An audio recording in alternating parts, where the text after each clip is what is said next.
Hi everyone, good morning and welcome to another Kumu Live dito sa Scene Zone channel with the Knowledge Channel block. Today we're going to talk about how to learn new words or building your vocabulary.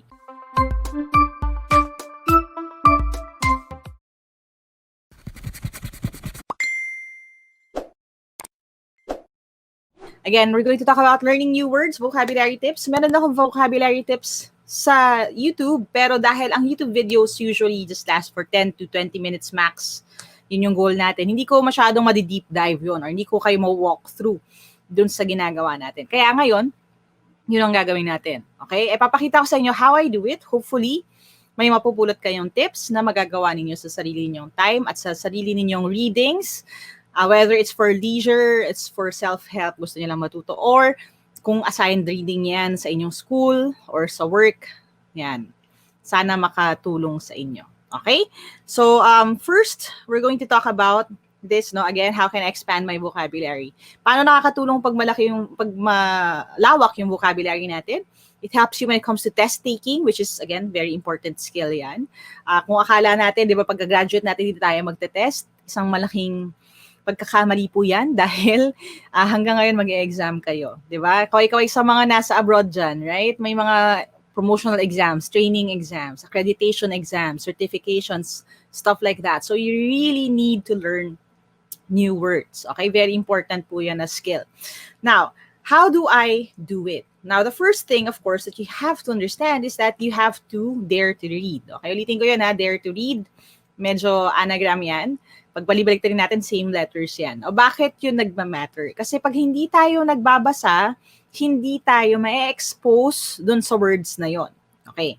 Now, there's one giant question na laging tinatanong sa akin kapag may mga live review events, which I sorely miss right now. Alam nyo, na-realize ko lang na sobrang namimiss ko na yung live review events itong past few weeks. Kasi sa totoo lang, sa akin, sobrang nakakakaba yung live review events. Kasi, syempre, hindi ko alam kung may darating. Hindi ko alam kung matututo sila or mag-enjoy sila. Tapos, with me having, again, social anxiety, parang kailangan ko ihanda yung sarili ko. Haharap ako sa maraming tao na pwedeng magkaroon ng technical glitches and stuff. Basta I overthink all of these live review events. Pero namimiss ko na siya. Namimiss ko na talaga siya. At meron bang nanonood na naka-attend sa live review events? Namiss ko na siya kasi yung interaction nandun. We get to talk about things, nagtatanong sila, tapos nakikita ko yung real life response nila if naiintindihan nila isang topic or kailangan namin mag-move on to another one. And one of the questions na laging tinatanong sa akin is, Coach, do you recommend reading the dictionary? Okay, ulitin ko yun ha. So may mga nagtatanong, pag gusto ko po ba matuto ng bagong word, magbabasa po ba ako ng dictionary? Okay. Now, anong sagot ko dyan? Ang sagot ko is, that could help, pero sa tingin ko, may mga better ways to go about it. Bakit? Kasi pag nagbabasa tayo ng dictionary, di ba, kadalasan, binabasa lang natin. Ayan, binabasa lang natin siya. So, ito yung word na yan, no? Aardvark, di ba? Tapos babasahin mo yung definition, babasahin mo yung sentence, tapos move ka na uli. So, we encounter the words as a long list of information that you have to memorize. Now, kung meron kayong gift ng memory, di ba? May mga eidetic memories dyan. Siguro reading a dictionary would help. Kasi kapag binasa mo siya, hindi mo na siya makakalimutan or ma-absorb mo siya agad. Pero para sa atin na commoners, yes, para sa atin na walang eidetic memory, di ba? Anong mangyayari sa atin? Masa-stress lang tayo kasi magbabasa tayo ng words na hindi natin masyadong naintindihan in context. Sa akin, mas maganda, if you want long-term learning, to read more books. Walang replacement for that. Bakit? Kasi when you read books, ang mangyayari is, you're going to encounter the words in their natural habitat. Okay? Ano ibig sabihin nun? Maiintindihan natin sila kasi ginagamit sila kung paano sila designed na gamitin. Okay? In their natural habitat. Mayroong tamang context, di ba? Nandun nakikita natin kung ano yung tone nung salita na yon, yung word texture niya, kung ano pa, positive ba yan, medyo sarcastic ba yung word na yon na ginagamit, ano yung sitwasyon kung nasan siya. Kung baga, di ba sa kaibigan, kapag meron tayong mga kaibigan, pag nakita natin siya as an individual, siya lang mag-isa, hindi natin masyadong mahulaan kung ano yung ugali niya or kung sino siya. Pero kung yung isang tao na yon, nakita mo kung paano siya umarte or paano siya mag-behave pagkasama niya yung barkada niya or pagkasama niya yung pamilya niya, mas nakikilala natin yung tao na yon. Ganon din dun sa words. If we see it doon sa kanyang natural setting, which is in a sentence, that sentence in a paragraph, that paragraph in a book, mas naintindihan natin siya. Kasi, ganun pala yun. Yun pala yung gamit niya dun sa kanyang natural habitat. Okay? So, yun yung ating gagawin ngayon. Now, to emphasize that, we're going to take this. This is a material from one of my favorite authors, si C.S. Lewis. This is actually an excerpt from yung kanyang introduction to Athanasius on the incarnation. So, parang, kumaga, if you think about it, para siyang naglagay siya ng preface sa isang libro ng gawa ng ibang tao. Now, the title here is On the Reading of Old Books. Now, this is not an easy read. Unahin ko na yun, ha? Kasi yung iba baka sabihin, bakit masyado namang mahirap? Hindi naman. But, etong klase, kasi kaya rin love ko si C.S. Lewis, medyo direct to the point siya, pero mentally stimulating din. Kasi again, medyo luma yung text na to, no? Medyo matagal na. So, he does use a few unfamiliar words here and there. Knowing din na medyo academic yung atake nung paragraph na ito. Okay? Ayan. So, C.S. Lewis on the Reading of Old Books. Kukunin natin yung isa sa mga unang salita dito. Now, this is a very important skill. Even when I was a student, okay? So, study hack sa mga estudyante dyan. Dati, as much as possible, I try my best na i-print yung mga readings ko. Okay? Kaya naghikahos ako nung nasa law school kasi kailangan i-print. Medyo old school. Pero the reason for that is kasi I needed to interact with the text. Hindi ako pwede yung magbabasa lang ng, di ba babasahin mo lang siya, tapos na. And a lot of students come up to me and say that. Parang, kasi hindi ko po naiintindihan pero binasa ko naman 10 beses. But the question is it reading for reading sake or reading for comprehension? Yun yung tanong. So what do we do? Kapag nakakita tayo ng text na ganito, kailangan kong basahin, kailangan kong intindihin, talagang pipira-pirasuhin natin siya. So minsan kailangan mong sulatan. Kaya yun yung importanteng skill dyan. Kung meron kayong iPad, of course, baka katulong. Kung hindi, di ba, print out natin. Kung wala talagang resources for that, you keep your notes sa separate na notebook. Dito sa first sentence, for example, sabi niya dito, there is a strange idea abroad that in every subject, the ancient book should be read only by the professionals and that the amateur should content himself with the modern books. Okay, so unang sentence pa lang, medyo, medyo wordy na siya. Pero pipira-pirasuhin natin. There's a strange idea, meron ng idea abroad in every subject, so that subject, na ang ancient books. Okay, so i-highlight natin yung word na yan. Okay, we have the word ancient. Okay? And ginamit siya sa word or sa konteksto ng book. Okay? So, ancient books should be read only by the professionals. The amateur should content himself with the modern books. Now, you may think, isang sentence lang yan. Okay, that's easy. That's just one sentence. Pero here's how you read it for understanding. Okay? What you could do would be this. Okay? Yung word na ancient talks about books. Okay? So, dinedefine niya yung ancient na books. We have a word here, modern. Okay? Books din. And if you notice, dahil meron tayong comparison or contrasting nung dalawang terms na yon, yung ancient books and modern books, mahuhulaan natin ng kaunti kung ano ibig sabihin ng ancient, kung hindi yon familiar sa inyo. Bakit? Kasi ang sabi, meron daw idea na yung ancient books pang professional. Okay, i-connect din natin yun, no? By professionals. And yung amateur naman para sa modern book. So, nakikita natin, pag professional kasi, di ba, yun yung mga magagaling na mahuhusay, binabayaran na sila for their work, yun yung professional. Amateur, ibig sabihin, sumusubok pa lang, hindi pa masyadong mahusay, di ba, hindi pa siya binabayaran. So, hindi pa siya umaabot sa level na yun ng excellence. Okay? So, anong nangyayari dito? Nakikita natin na, okay, ancient for professionals, modern for amateurs. So, kung magkabaliktad, yung amateur tsaka professional, probably magkabaliktad din yung modern at saka yung ancient. Okay, so ito yung sinasabi natin na if you see the words in their natural habitat, in their sentences kung saan sila nakatanim, mas maintindihan natin yung konteksto niya. Kasi yung ancient books now, we understand, means things that are old, right? Kasi hindi siya modern eh. It's old. Okay. Now, again, that is one of the things that you could do. Hanapin yung context. So again, first, you have to dare to read. And then yung tip number 2 natin is to find its meaning. Now, there are multiple ways kung paano mo hahanapin yung meaning ng isang salita. Okay? Pero 2 top na ways, meron pang third eh. Yung third is in, ang tawag namin sa live review word construction.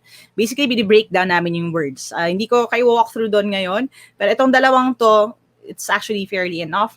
First one is to use context clues. Again, pag-uusapan natin bukas sa Wordy Wednesdays sa YouTube. Yan, 8 p.m. Pero i-demonstrate ko na sa inyo kanina yung isa sa mga clues, which is synonyms, right? And antonyms. Dahil yung ancient books at modern books ay magkabaliktad, okay? Or pinakontrast sila, sinasabi na magkaiba sila. Pag professional ka, dapat ancient. Pag amateur ka, dapat modern. Alam natin, antonyms ngayon, yung modern tsaka ancient.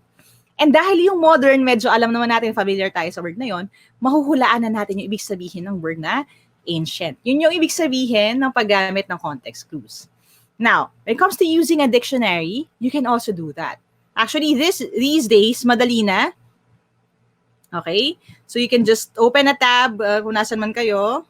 Okay? So you can type na lang kung ano yung word na yon, ancient, for example. Ayan, ancient. Tapos, ang masaya pa dito, pag tinap nyo tong speaker na to, and for those of you who are not familiar with it, it will actually say kung ano yung word na yon. Okay? So, kunyari yan, pag tinap nyo yan, sasabihin niya yung ancient. Kung paano siya i-pronounce. So, pwede mo na lang siya ulitin. Okay? Pwede rin kayo mag-install ng dictionary app for this. Tapos, meron na yan na ibig sabihin. So, something old, something archaic, di ba? Pag sinabi ancient, pwede ring tao. Okay? It's also used for that, anything old. So again, tama tayo. Again, you have to use it doon sa kanyang situation, malalaman natin yung context clue, and of course, you can also use the dictionary to find its meaning. Now, bakit importante to find its meaning right away? Kasi pag hindi natin siya naintindihan ng gusto, baka ma-take natin out of context yung the rest ng passage or the rest ng material na binabasa natin. Napaka-importante na matutunan yung ibig sabihin niya. Ngayon, bakit importante yung context clues? At lagi kong pinupush sa inyo. Kasi minsan din, wala tayong access sa dictionary, right? Paano kung nandun na kayo sa mismong exam? Tapos may sentence doon, di ba? May fill in the blanks usually, which we will do later. Di ba? Ipagpapaquiz tayo ng ganon. Parang practice yun na rin kung mag-exam kayo. Libreng review na lang. You have to know how to find context clues kasi doon nyo malalaman yung tamang sagot doon sa mga exams na yun. Nang hindi ka gumagamit ng dictionary kasi cheating na yun. Okay?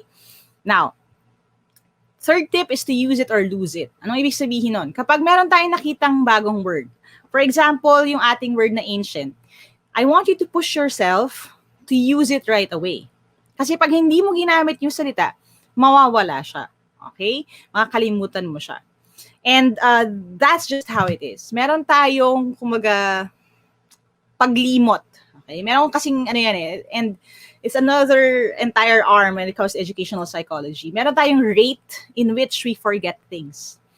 And if hindi natin nire-recall yung isang bagay ng paulit-ulit, madali natin itong makakalimutan. Okay? Yung sasabi nila out of sight, out of mind, di ba? And ang problema, pag out of sight, out of mind na nga, minsan out of heart na rin, di ba? Yung mga magjuwa dyan, no? Kaya kailangan effortan din natin when it comes to words na hindi lang ibig sabihin nakita natin siya isang beses, naintindihan natin siya.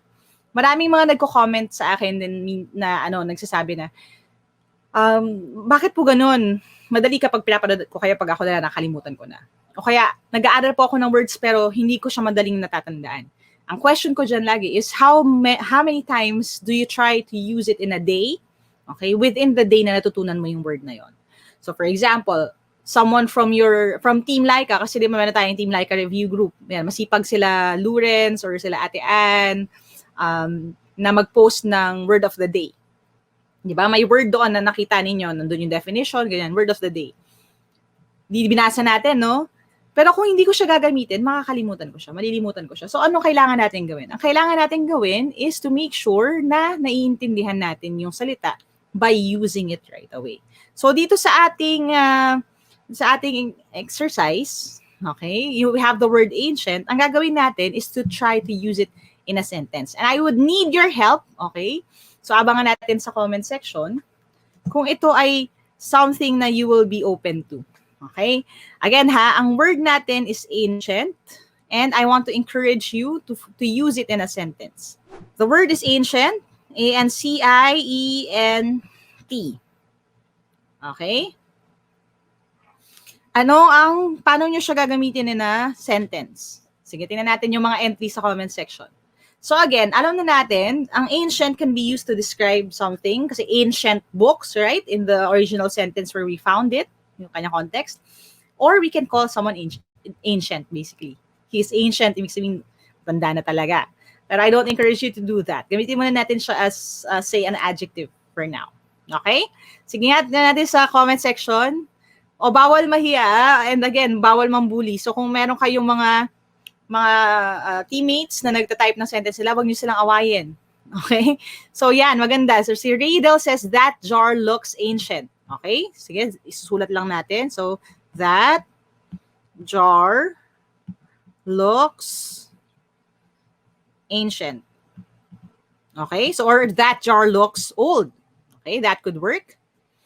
And the artifacts are from the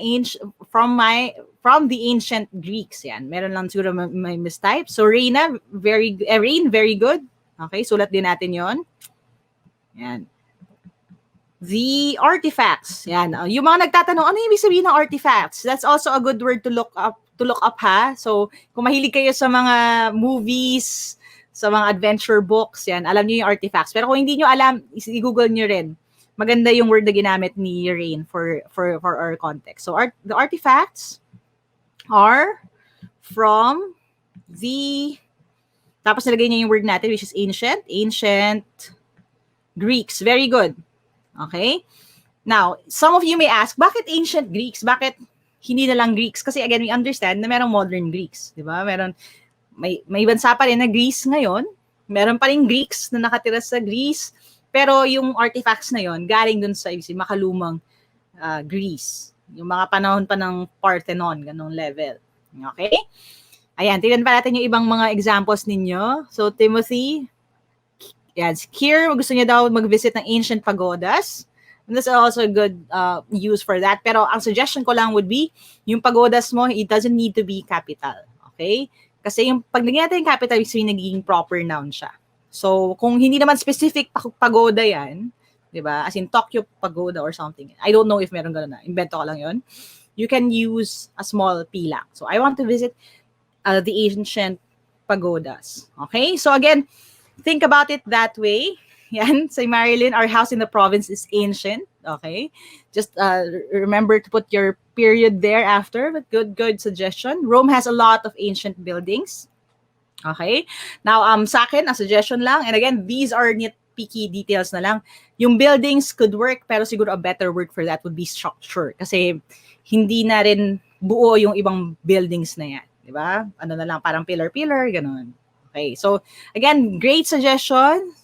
And John Dean, some beliefs that we still hold up to that are from the ancient era. Okay, good.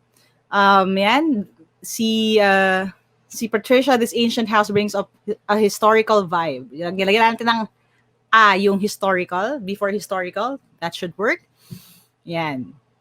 Prince Acosta, I always use archaic words. That is why they call me the ancient one. Okay, good one. Ang thing ko lang, and the thing is, may have a rule when it comes to the quotation marks. Okay? Let me show you that, ha. Papakita ko yung YouTube video natin. We actually have a video na rin yan. This is important. Yung mga mag-e-exam dyan, okay? Yung mga mag-e-exam sa college. Hanapin nyo to, ha? Quotation, punctuation. Yan. Look for this video. Okay? Hindi pa ako nasabihan na hindi ito lumabas or hindi pa nila na-spot yan sa sentence correction section ng exams. Hanapin niyo yan kasi we have a rule. When it comes to close quotation marks, di ba yung dalawa? Yung ganito? The period should always come before the close quotation mark. Okay? So again, nitpicking yon. Nitpicking yon pero good suggestion on the sentence. Period bago yon. Okay? Kapag single, pwede na. Period after. Pero kapag double, dapat period before. So again, di ba?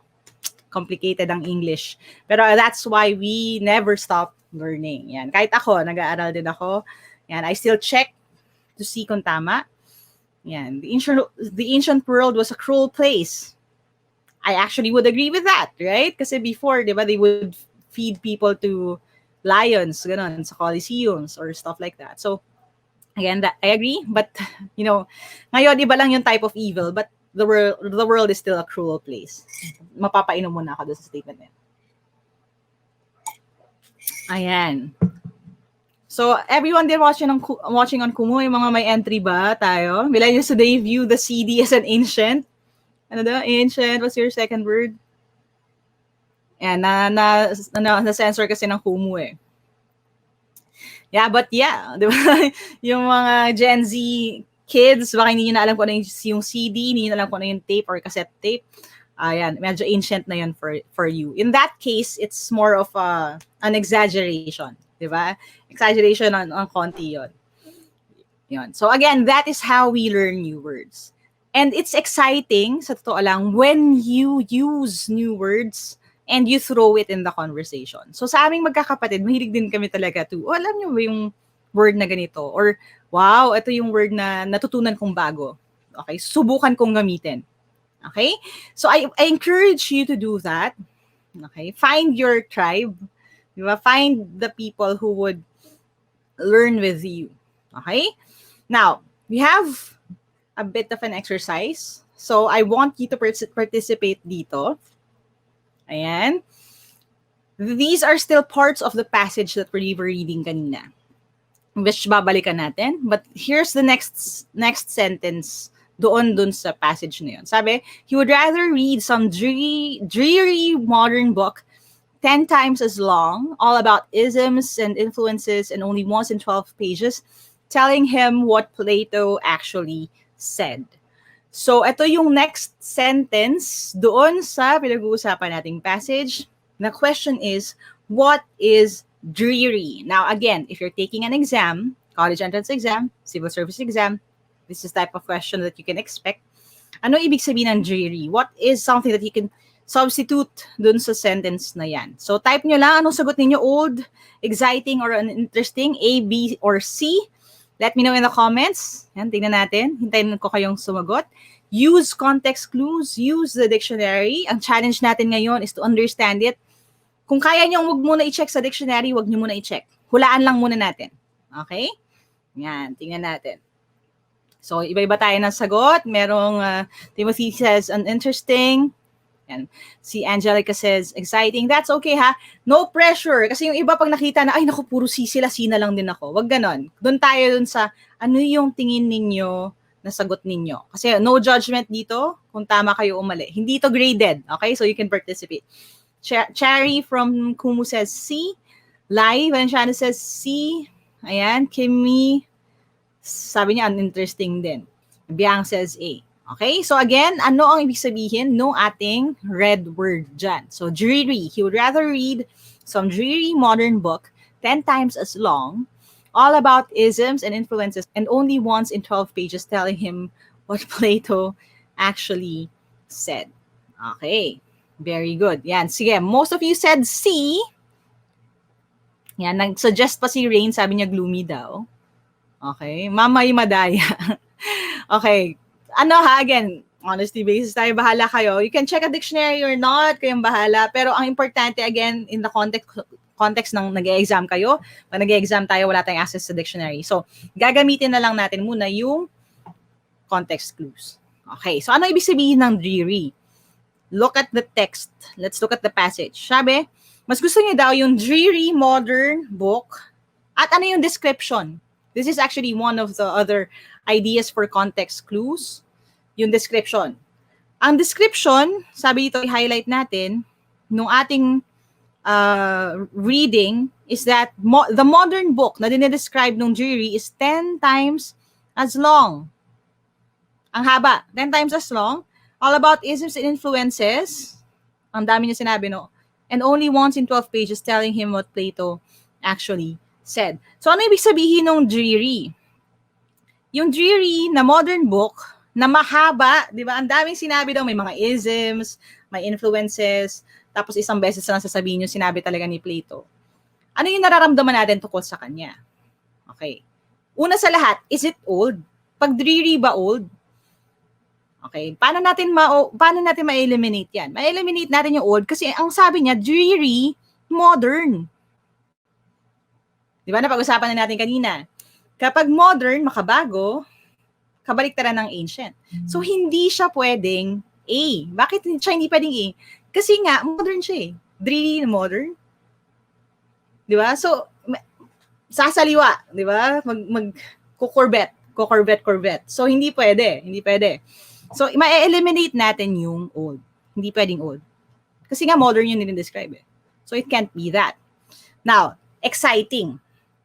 Tingnan natin again yung passage. 10 times as long eh. Okay? Pipiliin niya daw, basahin yung modern book na napakahaba. At ano ba, nagreklamo pa siya, di ba? May mga isms, tas influences, tas isang beses lang naman sasabihin yung sinabi talaga ni Plato, which is gusto niyang basahin or gusto niyang matutunan. So is it exciting or sobrang haba?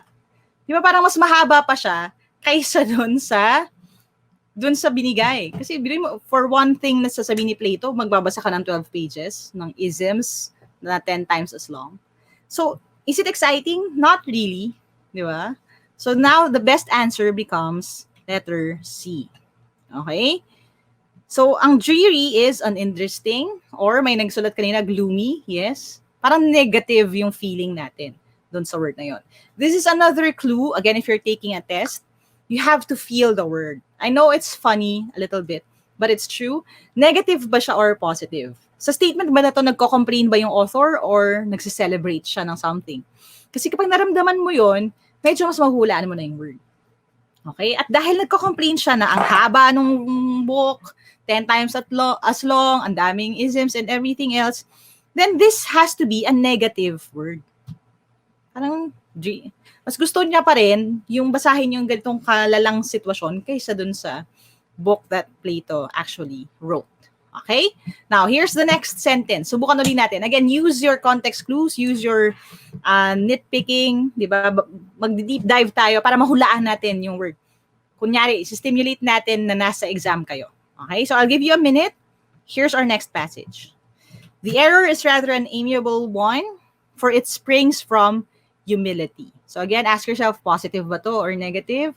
Ano yung context ng statement? Ano ang best word dito? Okay? Sige, I'll give you time. Yan, tingnan natin sa ating comments. Yan, may sumagot na ng A, si Banu. Juvie says A as well. Yan, meron na tayong sa Facebook, sumasagot sila Merced, A. Andrea says C. Okay lang yan. Hindi kailangan pare-pareho tayo ng sagot. Ang importante, meron kang process kung paano ka nakarating sa sagot. Yung iba kasi ganito, babasahin na, tas basta bahala na. No, we have to dig deep, di ba? Okay, so iba-iba na sagot. Meron tayong A, meron tayong B. Ayan. That's okay. Again, ano to ha, we're simulating or ginagaya natin yung kung kunwari nasa isang exam kayo, wala kayong access sa dictionary. Anong gagawin natin? Okay? So, ang daming pleasant or damaging. Dalawa yung top answers natin, A at B.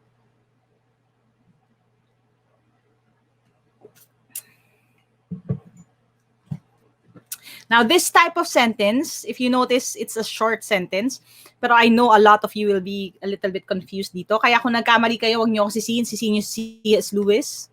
Kasi siya nagsulat ng sentence na yan. Hindi. Pero again, this is where yung context comes into play.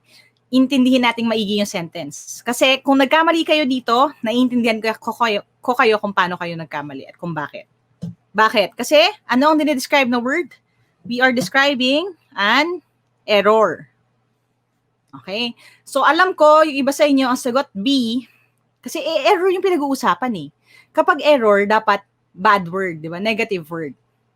However, okay, huwag kayong mag-fixate sa isang part lang ng sentence. Again, context is very important. Nasaan yung ating salita? Yung error daw, dinedescribe. The error is an amiable one. Yeah? Siya yung nagde-describe sa error. For it or because it springs from humility. Tanong, is humility a good or bad thing? Yan. Tanong, sige. Is humility a good thing or a bad thing? Good? Humility? Generally to generally. If a person has humility or is humble, is that a good thing or a bad thing? Good. Yes. Diana Rosa says good. Ella May says good. Yes. Diba? Pag may humility, it's actually a good thing. Positive yun eh. The error, yung error daw, galing siya sa, sa humility. And it's rather, okay, may nag-point out din ng word na rather, sino yun? Kita ko sa comments. Yan. Pag rather kasi parang medyo eh. Di ba? Kumbaga ganun yung feeling natin.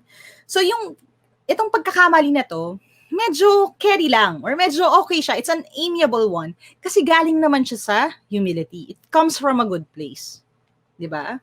Kumbaga parang may sinabi or may isang bagay na dapat, it's a mistake pero maganda yung intention eh. Di ba? Parang ganun. Okay lang yung error na yun kasi galing siya sa humility. So ano ibig sabihin ng amiable? The amiable now becomes positive in meaning. Hindi dahil error, automatic, negative. Negative na. Kasi again, we have to read the entire sentence sa tama niyang konteksto. Okay? So again, think about that.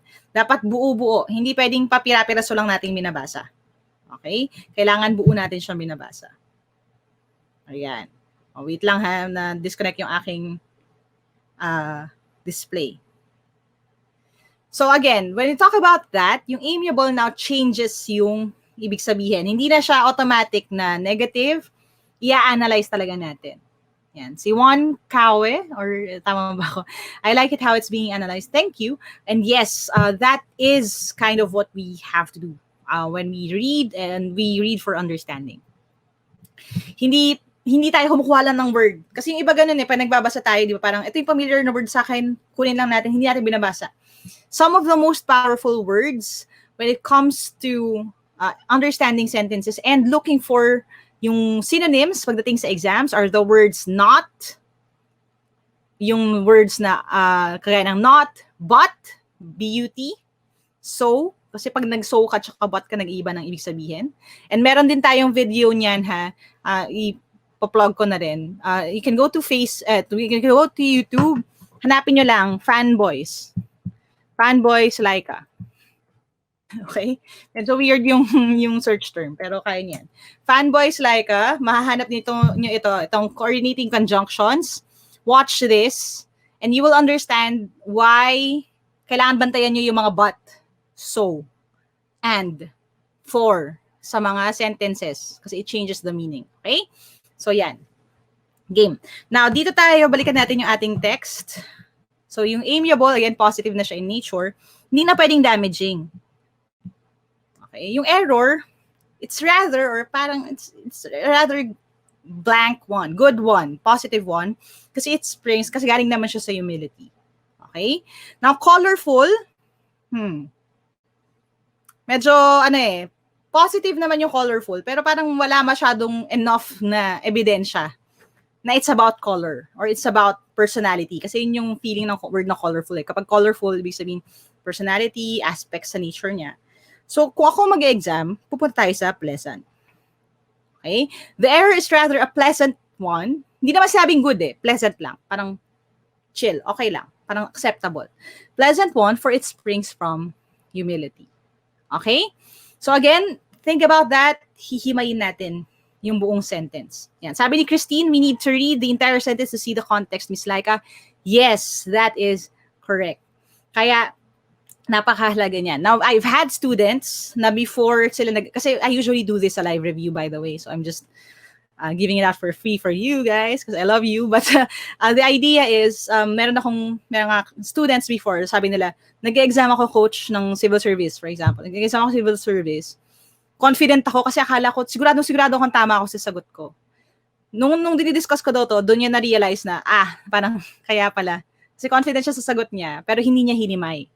So again, confident siya, ang sagot niya damaging, yun pala, ang tamang sagot, pleasant. Kasi nakikita natin na yung parang kinukuha lang natin yung words na familiar tayo. Hindi natin binabasa yung mga rather, hindi natin binabasa yung mga but, yung mga for. So, very important yun. Okay? Now, dito tayo sa next one. Sabi dito, the student is half afraid to meet one of the great philosophers face to face. He feels himself inadequate. Ayan. So the student is half afraid to meet one of the great philosophers face to face. He feels himself inadequate and thinks he will not understand him. Okay? So himayin natin yun. Ang sabi niya is that itong tao na to, hindi niya nararamdaman na may nararamdaman siya. Okay? Na hindi niya daw maintindihan yung isang bagay. Okay? Okay, dito na tayo. So the student is half afraid to meet the great philosophers face to face. So parang kumbaga half afraid, halos parang kalahati na takot, pero takot pa rin, no? Na ma-meet niya yung mga great philosophers face to face. Feeling niya inadequate and thinks he will not understand him. So ano ang clue natin dun sa inadequate? He will not understand. Okay? Now, again, one of the things I need to point out is that C.S. Lewis was a teacher. Okay? So, alam natin magbibigay, kahit na mahirap basahin minsan yung text niya, if hindi tayo familiar with his way of writing, is magbibigay ng context clue kasi alam niya na may mga learners na nagbabasa sa kanya. So, itong not understand, yan ang clue natin to inadequate. Kung feeling mo, hindi mo maintindihan yung isang bagay, ano ka? Ano yung nararamdaman mo? Diba? He feels himself what? Intelligent? Feeling mo ba matalino ka pag sinabi mong, ay, hindi ko yata maintindihan yung mga sinabi ni Plato? Hindi, no? Kasi kung feeling mo intelligent ka, feeling mo maintindihan mo, right? Medyo assertive ka pa nga, kayang-kaya ko yan, no? Kalmado ba siya? Now, dun sa calm, meron tayo dito half afraid eh. Okay, so alam na natin, medyo hindi siya kalmado. Natatakot nga siya eh. So he feels inadequate. And big sabihin nun, he feels lacking. Kulang niya siya. Inadequate. Now, one of the things na gusto ko i-point out here is another technique when it comes to learning new words, which is sa chop-chopin natin. Ano ibig sabihin ko doon? Inadequate, meron siyang in na prefix at saka yung adequate. Pag sinabi natin adequate, ibig sabihin enough. Okay? This means enough. At pag naglagay tayo ng prefix na in, okay, ibig sabihin nun not. So, ibig sabihin, kapag inadequate, not enough. Okay? Parang pag sinabi natin na, for example, incorrect. Right? Ang correct means tama. Dahil naglagay ka ng in, ibig sabihin, incorrect na siya or not correct. Yan. So, these are the things that you will learn if you're part of the online review program or if you attend the live review events. Yan. If meron talagang magkakaroon tayo ng national exam, kahit na online na lang ngayon, we will try to hold an online review event for you guys. But that's the type of thing that we talk about. Chop-chopin niyo yung words. Right? Para matutunan natin yung ibig sabihin niya. So, pag in, correct. Ibig sabihin, hindi tama. So, kapag inadequate, adequate means enough, hindi sapat. Okay? So, things to think about lang in the future pag naka-encounter kayo ng words.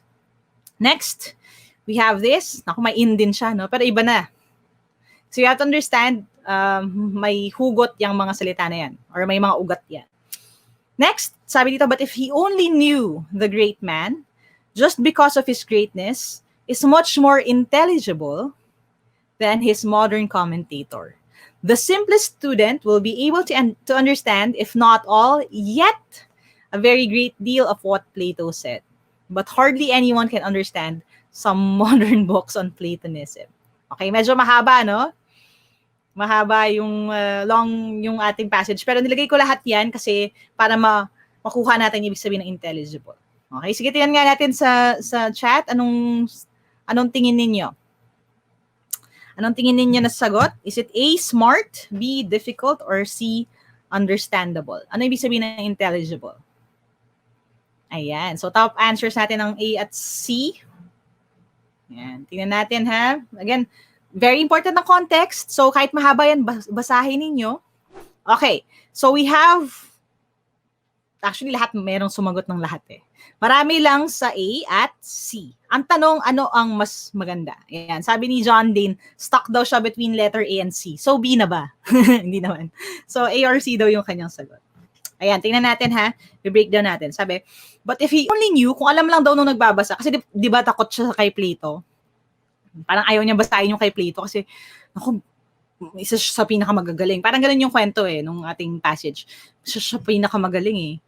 Parang mas gusto kong basahin na lang yung modern books about him, kahit na ang haba at saka ang sakit sa ulo basahin, ang hahaba 10 times as long, di ba? Dreary yung modern books.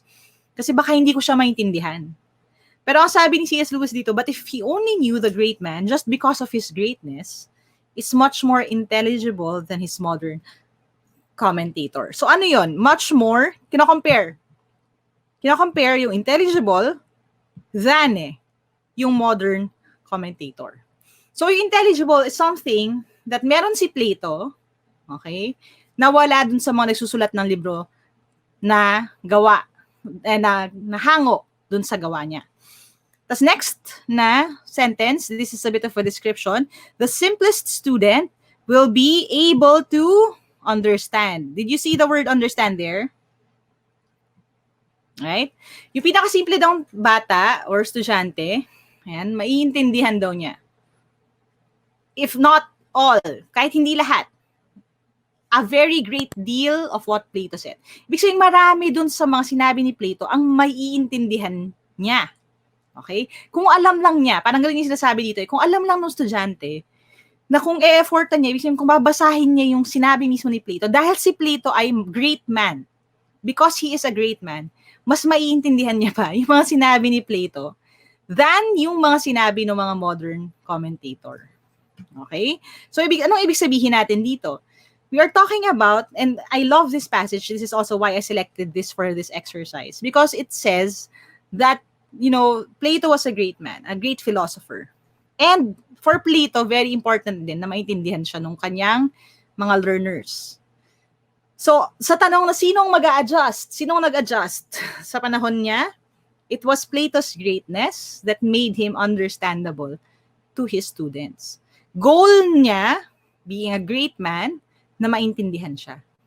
It's usually yung modern books, hardly anyone. Ibig sabihin, halos walang makakaintindi nung modern books, some modern books on Platonism. So, ano yung ibig sabihin nun? Kung yung modern books, wala halos nakakaintindi, nakakontrast or kabaliktaran niya yung mga sinulat ni Plato or yung mga sinasabi ni Plato, ibig sabihin, si Plato mas madaling maintindihan. Okay, so the answer here is understandable. Pag sinabing intelligible, ibig sabihin, understandable. Now, bakit? Okay? Bakit marami sumagot ng A? That's okay. Again, sinasadya ko yan. Okay? Akong gumawa ng options, sinadya ko yan. Kasi alam ko, some of you would say, intelligible, kasi intelligent. Tama? Am I right? Or am I right? Am I right? Naisip nyo kasi intelligent eh. Di ba bang intelligent, smart? Yeah. But, yung ating suffix, okay, if you need a bit of refresher, okay, ang suffix ay yung dinudugtong naman natin sa dulo ng word.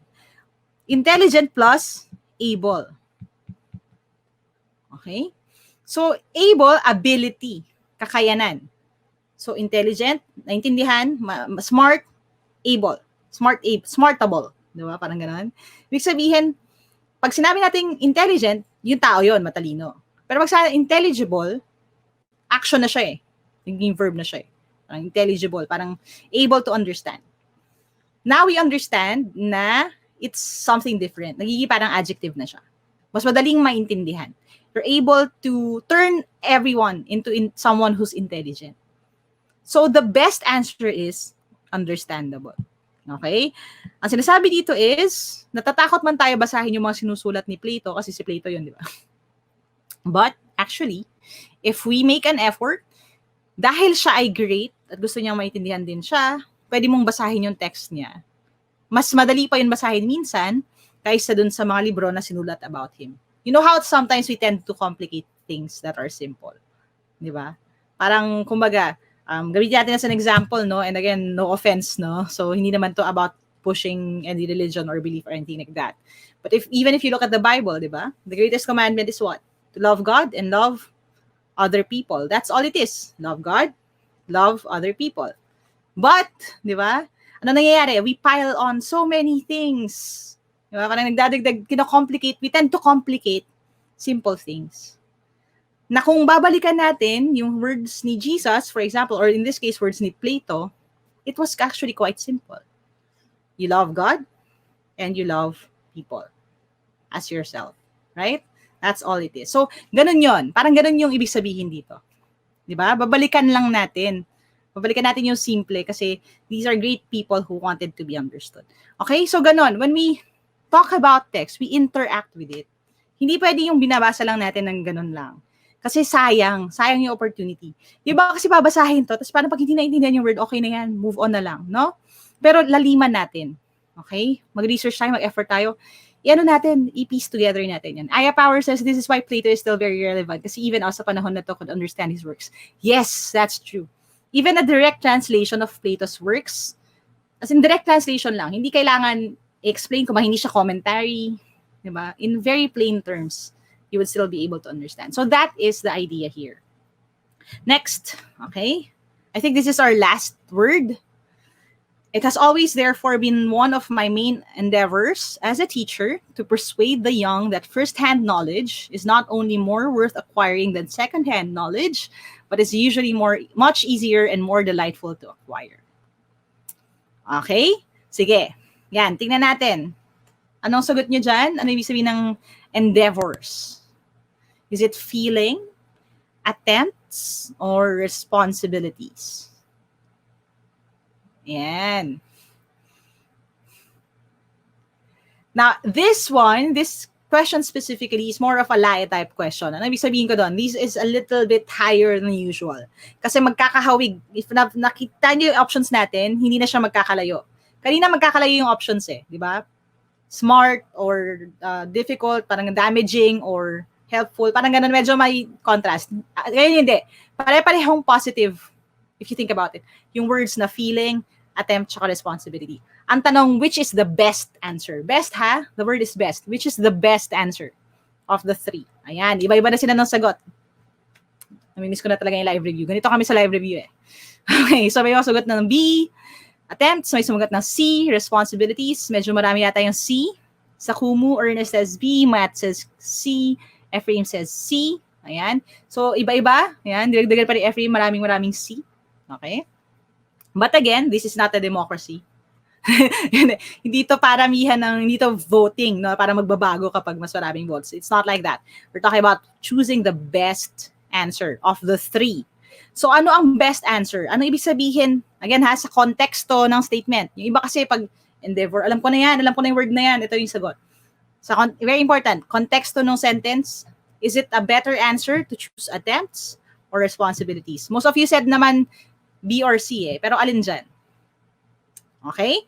So it has always therefore been one of my main endeavors as a teacher to persuade the young. So ito yung ginagawa niya, no? Yung description, to persuade the young that first-hand knowledge is not only more worth acquiring than second-hand knowledge, but it's usually much easier and more delightful to acquire.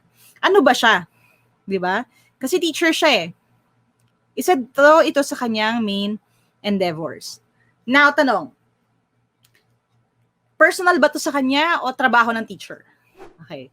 Lahat ba ng teacher, responsibilidad ba nila yan to persuade the young na first-hand knowledge is more important? Or personal lang dun sa author, sa kanya lang yun? Doon kasi nagkaiba right? If you thought na ang sagot is responsibility, ang feeling natin, lahat ng teacher dapat kailangan gawin niya kasi responsibilidad na yun Ano ba pinagkaiba ng responsibilidad sa attempt or sa kagustuhan?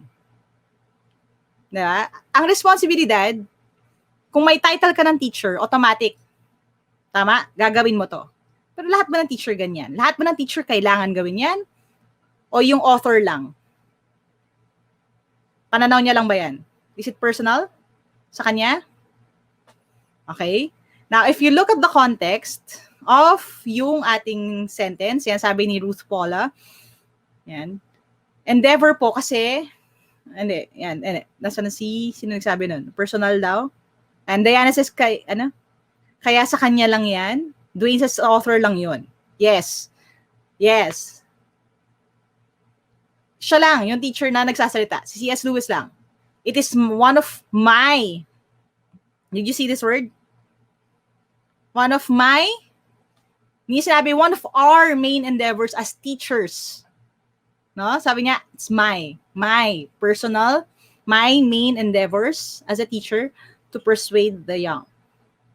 So, ano ibig sabihin nun? Hindi siya responsibilidad ng lahat ng teacher. Hindi siya responsibilidad. Ano siya? Gusto niya mangyari. It's kind of a goal. Gusto niya eh. Goal niya lang yun. It's one of my attempts as a teacher to persuade the young. Not my responsibility. My responsibility is to teach. Teacher ako. But it's my attempt. In the way that I teach. Dagdag to. Na I want to persuade the young. Okay? So, the answer here, the best answer is attempts. Now, kung walang attempt sa option, okay? Kung walang attempt sa option, at andun lang ang responsibilities, wala talaga ha, kasi iba-iba na yung mga words. Ugly, ganun. Okay? Difficult, no? Kung ganun na yung options, then you could say responsibility siguro. Or goal.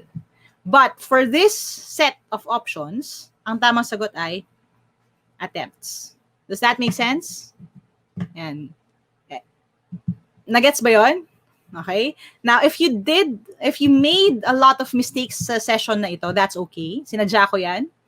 This is also one of the reasons why I take a lot of time and I make a lot of effort when I make the reviewers. So, yung mga practice test booklets natin, yung mga workbooks, and the quizzes that we have on the YouTube videos kasi I want you to get a full understanding of the concept. Hindi lang basta yung, okay, this is the context clue, ganyan. Mag-add tayo ng layers. Kasi again, one word, but, one word, not, one prefix, un, you, en, or in, changes the entire situation. So again, you have to interact with the material, push forward. So ganito gagawin natin ha, i-remind ko lang kayo muna. When you're building your vocabulary, first, dare to read materials. Number 2, find its meaning, hanapin agad. Tip number 3, use it or lose it. Ibig sabihin, gamitin agad. Use it in a sentence. Ulit-ulitin. And, ito, push natin to. I always tell my students this. When you don't know something, what do you say? Okay? Sabihin niyo, I don't know, but it doesn't end there. You say, but I can find out. So when you see a word that you don't understand or figure of speech, say, that you don't understand, you say, I don't know, but, wait lang, I can find out. Sa job interview, right? Marunong ka ba ng ganito? Well, not right now, but I can learn. There's always that magic but, no? Yung word na yan, it's a magic word, yung but. Okay?